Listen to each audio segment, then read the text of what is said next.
مولاي صل وسلم دائما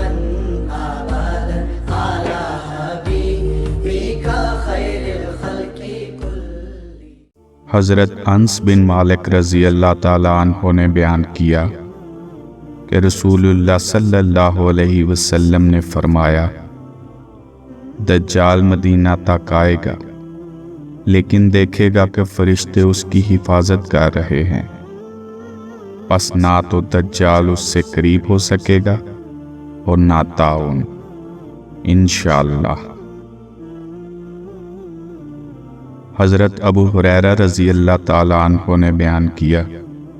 کہ رسول اللہ صلی اللہ علیہ وسلم نے فرمایا، ہر نبی کی ایک دعا قبول ہوتی ہے، تو میں چاہتا ہوں کہ اپنی دعا قیامت کے دن اپنی امت کی شفاعت کے لیے محفوظ رکھوں۔